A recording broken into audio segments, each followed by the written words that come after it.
मुद्दे पर आज हम बात करेंगे और हमारे साथ जेल कैंप नेता सूरज दा है। बड़ा मुद्दा है, बड़ा घोटाला है। मामला हजारीबाग से लेकर पलामू से लेकर बोकारो तक जुड़ा हुआ मामला ट्रेजरी का है। दूसरा मामला जिस तरह से उत्पाद सिपाही को लेकर पर्दाफाश ने पुलिस किया है। दोनों मुद्दों पर आज हम टाइगर जयराम मातो के पार्टी जेल कैंप पार्टी के नेता सूरज दा से जानेंगे कि क्या झारखंड में सच में विकास चल रहा है या विनाश। दादा, जिस तरह से दो मामला झारखंड में बड़ा मुद्दा है। पहला मुद्दा है जिस तरह से उत्पाद सिपाही मामले में पैसा लेकर जिस तरह से क्वेश्चन लीक का मामला भी आ रहा है, क्या कुछ कहना चाहते हैं? देखिए, ये कोई नई बात नहीं है झारखंड के परिप्रेक्ष्य में। ये कोई नई घटना नहीं है कि पहली बार कुछ ऐसा लीक हो गया है या फिर कुछ ऐसी घटनाएं घटी हैं कि बच्चों को आधे रास्ते में जाते हुए ये सूचना प्राप्त होती है कि पेपर लीक कर गया और वो बच्चे हताश निराश होकर फिर वापस आ जाते हैं। आंदोलन होता है, प्रोटेस्ट होता है। और ये जो जेएसएससी वाला जो मामला था, जो आप लोगों ने देखा कि अंततः सरकार की जीत हो गई और जो आम जनमानस थे जिन्होंने केस फाइल किया था वो हार जाते हैं और संभवतः सारे लोगों को नियुक्ति पत्र दे दिया जाता है। सारे लोग आज ज्वाइन कर लिए। तो एक बात समझिए कि कौन लोग हैं जो उस तरह का पेपर तैयार करते हैं कि पेपर लीक हो जाता है, कौन दोषीवार है। तो इसमें तो सारे लोग वही लोग हैं ना जो सरकार में बैठे हुए लोग हैं। आम जनमानस तो है नहीं, कोई आम लोग तो है नहीं। वो सारे लोग हैं कि कैसा पेपर बनाते हैं और किस तरह की व्यवस्था है जो ताला खुल जाता है और चाबी दूसरे लोगों के पास चली जाती है।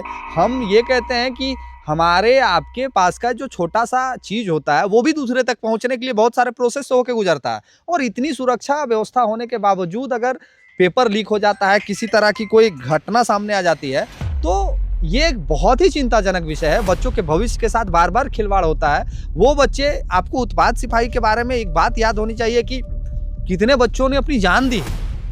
दौड़ में बहुत सारे बच्चों की जान चली गई थी और उसके बाद कुछ बच्चों ने अगर इसकी सफलता पाई है और एग्जाम लिखने की वो तैयारी कर रहे थे और इसी बीच सूचना मिलती कि पेपर लीक कर गया।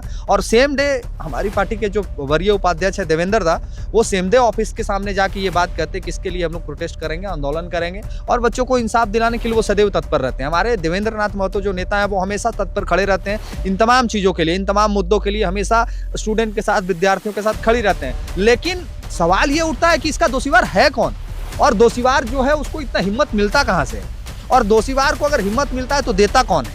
तो देने वाला सरकार के बैठे तंत्र है, व्यवस्था बनाने वाले सरकार के लोग हैं और दोषीवार भी सरकार के लोग हैं। इसीलिए उन पर कार्रवाई नहीं होती है और वो बच के निकल जाते हैं। अब बताइए, कई एक बच्चों को गिरफ्तार किया गया जो पेपर लीक कर रहे थे। 160 या 168 बच्चों को गिरफ्तार किया गया। तो वो तो मोहरा बनाया गया ना, पेपर उनको रटवाया जा रहा था। रटवा कौन रहा था और पेपर उनके पास क्वेश्चन पहुंचा कहां से?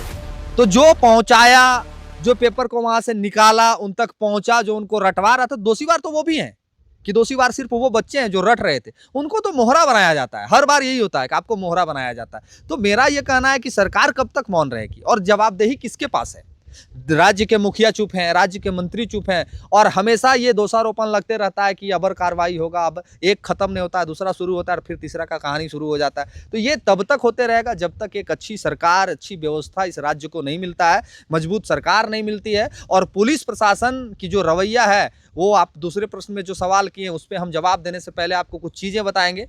अभी बालू, कोयला और अन्य खनिज जितने हैं झारखंड में, रात में आप गाड़ी लेके 12 बजे किसी भी नदी घाट के अगल बगल से गुजर जाइए। 12 बजे, ज़्यादा टाइम नहीं कहेंगे। वीडियो चाहिए तो हम दे देंगे, मेरे पास है, दे देंगे, उसको चला। ये सवाल हम आपको साफ कर देते हैं सूरज दा, ये झारखंड में जो बालू का मामला जो है ये रात का ही ना बात कीजिए, दिन में ही होता है। इसको साफ तौर से हम लोग भी न्यूज कवरेज किए थे, ऐसा नहीं है। लेकिन सवाल उठता है, जब भाजपा के लोग, जेल कैंप के लोग जब सड़कों पर पुतला दहन मुख्यमंत्री के किए, क्या अब उत्पाद विभाग सिपाही में जो लोग पसीना बहाए उन लोगों को इंसाफ मिला या फिर सिर्फ पुतला दहन किया गया? सवाल है। हम दूसरे सवाल पर आते हैं। जिस तरह से पूरे झारखंड में ट्रेजरी मामला था, तो पहले इसको सुन लीजिए। देखिए, पुतला दहन करना, किसी का लिए कैंडल मार्च निकालना, किसी के नाम मुर्दाबाद का नारा लगाना, किसी के खिलाफ जाके प्रोटेस्ट करना, ये संवैधानिक अधिकार है लोगों का।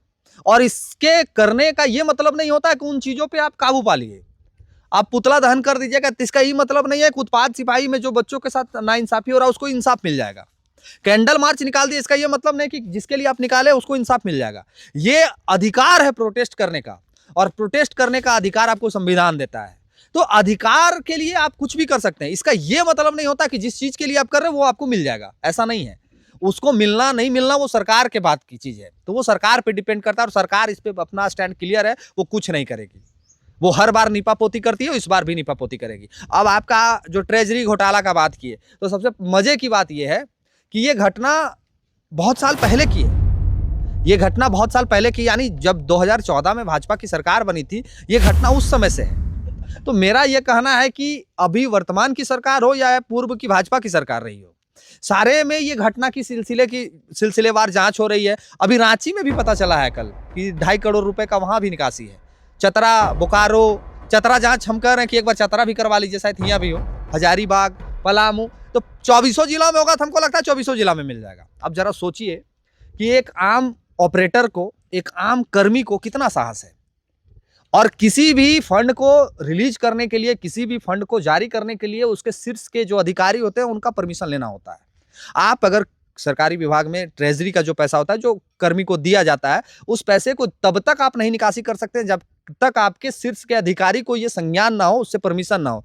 तो कितने लोग उसमें सम्मिलित हैं, कितने लोग सम्मिलित हैं, और छोटा मोटा रकम नहीं है। वो जो एक व्यक्ति का जो चर्चा चल रहा है, जो हजारीबाग में मकान बनाया है, वो तो यहाँ तक सुनने में आया कि हेलीकॉप्टर से दीघा जाता था और पूरा ऐश मौज करके वापस आता था। तो ये कोई सिर्फ ट्रेजरी की घटना नहीं है। अभी आप देख लीजिएगा कि 30-35 हजार कमाने वाले जो पुलिसकर्मी हैं, वो स्कॉर्पियो से घूमते हैं, ठीक है, महंगे महंगे गाड़ियों से घूमते हैं। हजारीबाग जाइएगा तो दिखेगा कि सब इंस्पेक्टर का बिल्डिंग बनल है 4 तल्ला। वो को तो ट्रेजरी घोटाला नहीं किया है, ठीक है। छोटा सा छोटा एक आम सैनिक, जो आम सैनिक नहीं, मैंने माफ कीजिएगा, सैनिक नहीं, जो झारखंड पुलिस है, आम जो मैंने कहिए कि एक सिपाही, उसका देखिएगा हजारीबाग में घर, रांची में घर, हुआ जमीन, हुआ जगह, कहाँ से आता है पैसा? एक छोटा सा परिवार चलाने के लोग को एक मिडिल क्लास टाइप का पेमेंट है, कहाँ से आता है? 30-35 हजार वाले रुपया जो कमाने वाले लोग, उसको कहाँ से आता है? तो ये बहुत चिंताजनक विषय इसलिए है कि बालू चल रहा है, हुआ से पैसा आता है, कोयला चल रहा है, हुआ से पैसा आता है, ट्रेजरी घोटाला होता है, हुआ से पैसा आता है, घर में जो लड़ाई झगड़ा करके आप जाते हैं वहाँ से पैसा आता है, अभी अफीम वाला मामला हमारे चतरा में पूरे हाइप में, वहाँ से पैसा आता है। अभी जो गिदौर वाले जो थाना प्रभारी जो सस्पेंड हुए, उन पर तो साफ आरोप था कि पैसा लेके अफीम वाले इनको छोड़ देते थे, यही ना आरोप था। तो मेरा कहना है कि इन तमाम चीजों पे लगाम लगाएगा कौन? पुलिस। पुलिस है ना, उम्मीद कर सकते हैं जी। ये तमाम घटनाओं को, तमाम चीजों को रोकने के लिए कौन है? पुलिस व्यवस्था। और पुलिस व्यवस्था ही पूरी तरह से संलिप्त है। तो आप किससे उम्मीद करिएगा? आप उम्मीद करिएगा मंत्री से, आप उम्मीद करिएगा सरकार से। वो लोग घुमा के फिर काम करने के लिए किसको देगा? पुलिस व्यवस्था को। और पुलिस व्यवस्था ही संलिप्त है। तो ये तब तक सब कुछ क्लियर नहीं होगा जब तक एक सशक्त सरकार नहीं बन जाती है, जब तक एक मजबूत नेतृत्व करता टाइगर जयराम महतो जैसे नेता को नेतृत्व नहीं मिलता है, जो पढ़े लिखे नेता हो, जैसे कि अभी नेपाल के बालेन शाह हैं जिन्होंने बहुत सारे डिसीजन लिए, जो एक काफी चर्चा का विषय रहा है। तो वैसे नेता को अगर नेतृत्व नहीं, बालेन शाह का नाम लिए हैं जी, तो क्या झारखंड नहीं पूरा भारत में यहाँ पे एक नियम चालू हो जाना चाहिए? सरकारी ही विद्यालय रहे, सरकारी सेक्टर रहे, सरकारी में प्रधानमंत्री के बच्चे पढ़े, मंत्री का बेटा पढ़े, विधायक का बेटा पढ़े, मुखिया का बेटा पढ़े, ऐसा हो सकता है? एक बात समझिए, बालेन शाह एक नौजवानों की राजनीति किए, और नेपाल की आबादी 3 से 3.5 करोड़ है, इससे ज़्यादा नहीं है। मतलब झारखंड की आबादी से भी कम नेपाल देश की आबादी है। तो एक युवाओं की राजनीति किए और एक युवाओं की सरकार बनाए जिसमें सारे लोग पढ़े लिखे हैं, सारे लोग पढ़े लिखे हैं, जो नेता बने हैं, मंत्री बने हैं, सारे पढ़े लिखे। तो उनको पता है कि हम कहाँ सुधार करेंगे और कहाँ पे सुधार की जरूरत है। और हमारे देश की ये राजनीति की व्यवस्था है कि यहाँ विरासत में राजनीतिक मिलता है।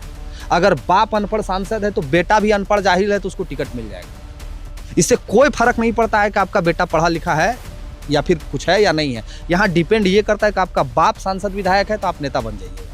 इसमें कहीं किंतु परंतु नहीं। बाप रिटायरमेंट के उम्र में आते आते आते आते अपना बेटा को प्रमोट कर देता है कि ये हमारा बेटा है, ये आने वाले भविष्य है। उससे फर्क नहीं पड़ता है कि वो कितना काबिल है कि नहीं काबिल है। ये सिस्टम भारत में है, और ये यहाँ भारत में इसलिए पॉसिबल नहीं है क्योंकि भारत में लगभग नेता मंत्री जितने आपको मिलेंगे, झारखंड में जितने नेता मंत्री मिलेंगे, सबका अपना अपना प्राइवेट कॉलेज, स्कूल सबका है लगभग। आप हर एक नेता का हिस्ट्री चेक करिए, उसका डिटेल चेक करिए तो आपको पता चलेगा कि यहाँ DPS उसका है, हुआ डिनोबली उसका है, तो हुआ वो उसका है, तो हुआ वो उसका है, सारे नेताओं का है। तो कोई भी नेता ऐसा डिसीजन लेगा कि हमारा स्कूल बंद हो जाए? कोई नहीं लेगा। तो इसलिए भारत में ये तभी संभव है जब युवाओं की सरकार आएगी, एक परिवर्तन आएगा, और ये तभी संभव है कि जब हम और आप जैसे युवा इस पे मुखरता से आवाज उठाएंगे, बिना डरे बिना संकोच किए नेताओं से सवाल करेंगे और उसके खिलाफ जाके प्रोटेस्ट करेंगे, तब ये संभव है। अन्यथा ये जैसी भारत की स्थिति है कि अनपढ़ों के हाथ में सत्ता रहेगी और हम लोग जैसे कार्यकर्ता, पढ़े लिखे कार्यकर्ता मीडिया बन के माइक पकड़ के, तो कोई प्राइवेट स्कूल में 5,000 की नौकरी करके, राशन दुकान, कपड़ा दुकान में काम करके, बम्बई में टेम्पू चला के, होटल में काम करके, तब तक ये व्यवस्था बनी रहेगी। तभी संभव परिवर्तन है जब एक पढ़ा लिखा व्यक्ति सांसद विधायक बन के जाएगा, मुख्यमंत्री बनेगा, प्रधानमंत्री बनेगा, बालेन शाह जैसा सोच का व्यक्ति आएगा, तभी ऐसा संभव है। अन्यथा ये भारत में होते नहीं दिखेगा। आप लोग भी फटाफट लिखिए और बताइए कि क्या भारत में भी होना चाहिए या नहीं।